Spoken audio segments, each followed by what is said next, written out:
Kyle Busch doesn't snap. Not like this. He's been in this sport for over 2 decades. He's won championships. He's survived crashes, controversies, team changes, and losing seasons. Kyle Busch knows how to keep it together when it counts. But with 2 laps to go at Texas Motor Speedway, he didn't. What you're about to see isn't just a racing incident.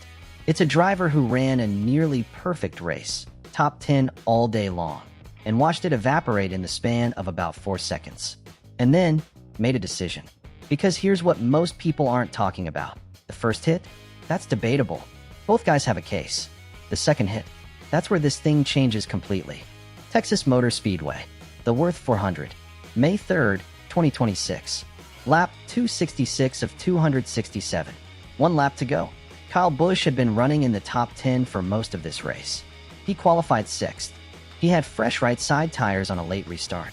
His new crew chief, Andy Street, who just took over after the Talladega shakeup, had the car dialed in. For the first time in a while, Busch looked like Busch. He restarted 11th. The plan was simple: make positions, bank points, build momentum. John Hunter Nemechek, meanwhile, was in the number 42 Legacy Motor Club Toyota, also running well. Both guys were fighting for 12th place. Respectable. Important. A position that matters when you're trying to claw your way up the standings. On paper, this looks like a standard late race battle. But watch what happens. Because Kyle Busch saw something in that moment that made everything shift. If you want real NASCAR breakdowns, no PR spin, no sugarcoating, just what actually happened and what it means, subscribe right now. Because this one has layers. And we're just getting started. Here's the sequence.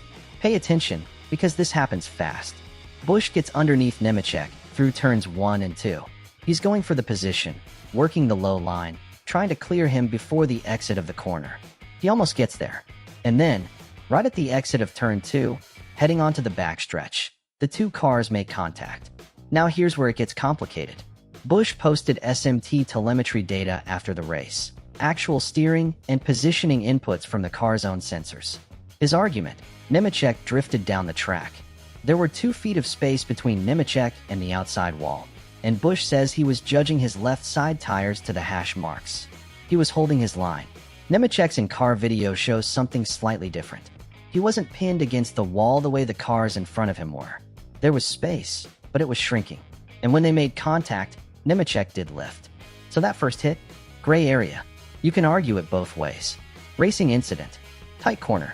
2 guys, 1 line, no room for error. But then they enter turn 3, and this is where the debate ends. Watch Busch's car. After the first contact, both guys are damaged. They're both still racing. Nemechek works his way around Busch entering turn 3. He's actually got the position back. And then Busch's number 8 Chevy swerves hard to the right. Not a drift. Not a car that's loose. A swerve. He door slams Nemechek directly into the outside wall. The right side of the number 42 Toyota is destroyed. Nemechek limps to pit road. The race finishes green. No caution. Busch, 20th. Nemechek, 21st. 1 lap down. Now, here's what you need to understand about Kyle Busch. This isn't a guy who acts impulsively without reason. He's calculated.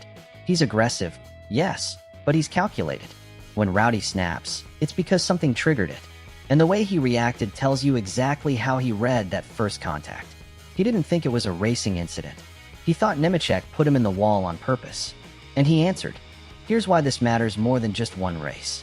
This isn't Kyle Busch's first frustration moment in 2026. At Bristol, he had a situation with Riley Herbst that already had people raising eyebrows. 2 incidents. Different drivers. Similar theme, Busch feeling like he's being disrespected on the track. But the Nemechek situation has an extra layer. Because John Hunter Nemechek didn't just appear out of nowhere in Busch's world. Nemechek drove for Kyle Busch Motorsports in the Craftsman Truck Series in 2021 and 2022. He won 7 races for KBM. 7. That's not a background guy. That was a genuine partnership. These 2 know each other. They've worked together. Which means there's history here that goes beyond just 2 strangers bumping doors on a racetrack. When you have that kind of history and you end up in a wall at 180 miles an hour with 2 laps to go, that's not just frustration. That's personal. Listen to Nemechek's radio right after the second contact. Why did he do that? That's not a guy who thinks he caused an accident. That's a guy who genuinely didn't see it coming. He's confused. He's frustrated. And he's in a wrecked race car. Then he gets to his phone. Not freaking clear. Great day going. And just got wrecked. What an ass. That's raw. That's unfiltered. That's a driver who feels like he was deliberately wrecked over a racing incident that, from his perspective, wasn't even his fault.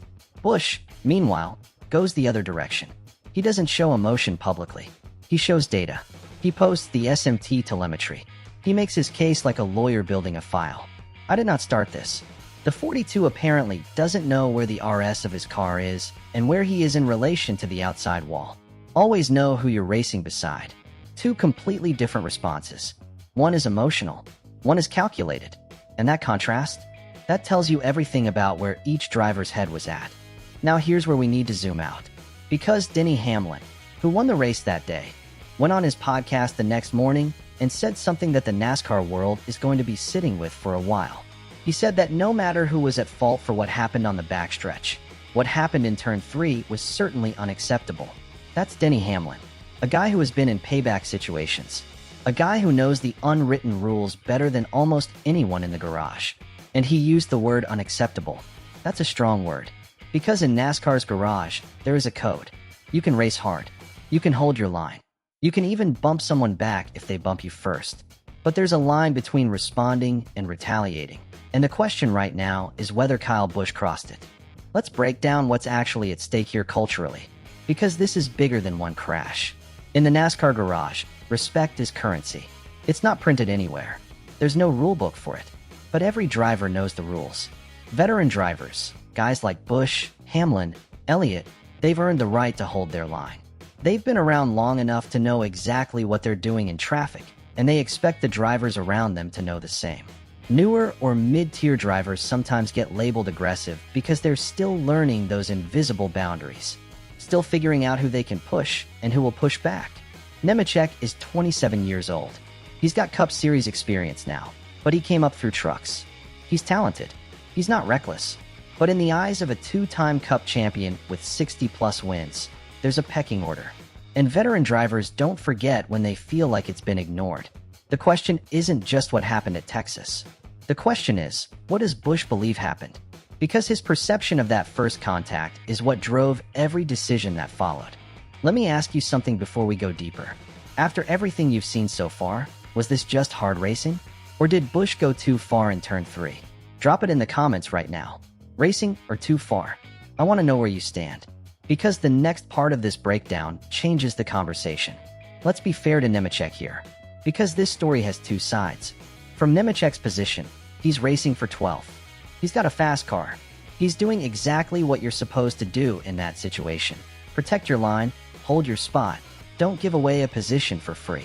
From inside the number 42, that first contact probably felt like Busch was forcing a move that wasn't there. Like Busch overcommit to the pass and came off Nemechek's nose because he misjudged the gap, not because Nemechek squeezed him. And the telemetry debate is real.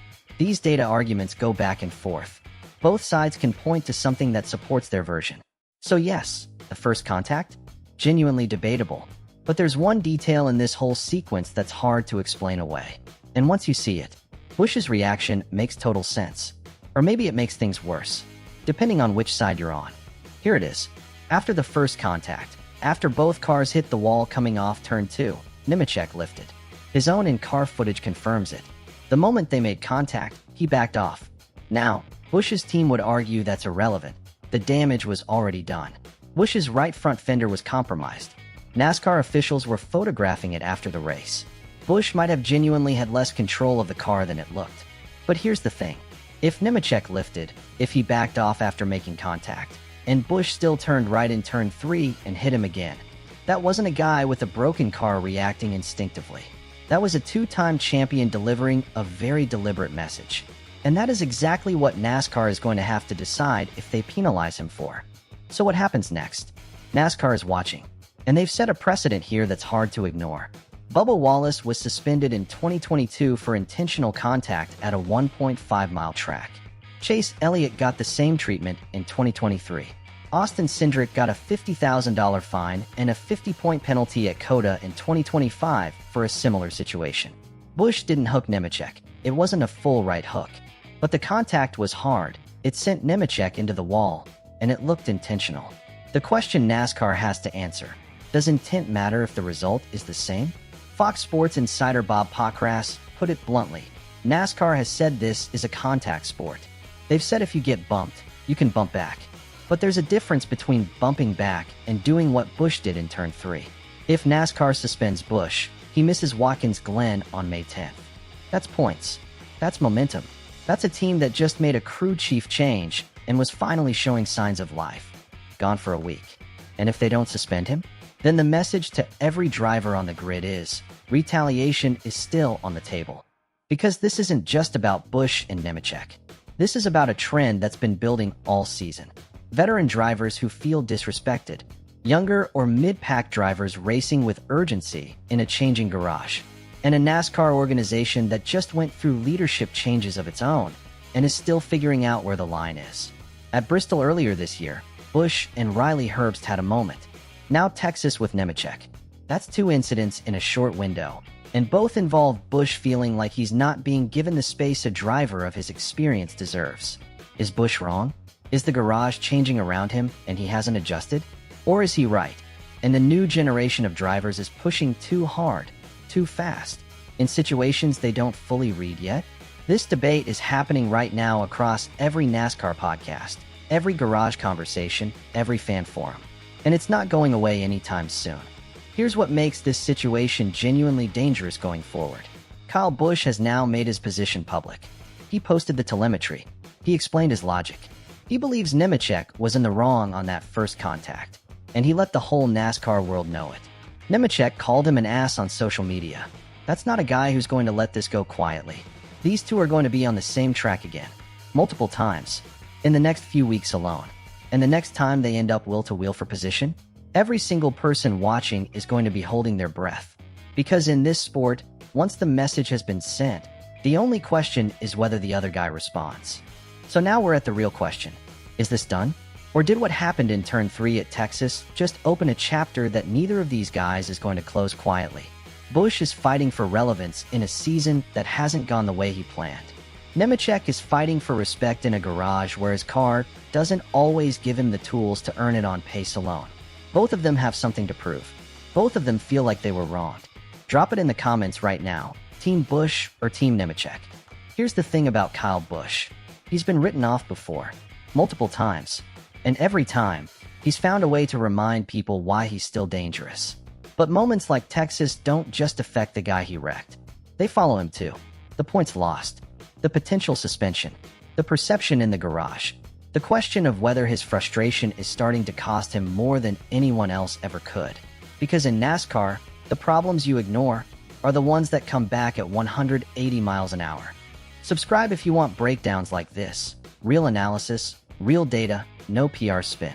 And if NASCAR drops a penalty decision on Busch this week before Watkins Glen, you already know we're covering it first.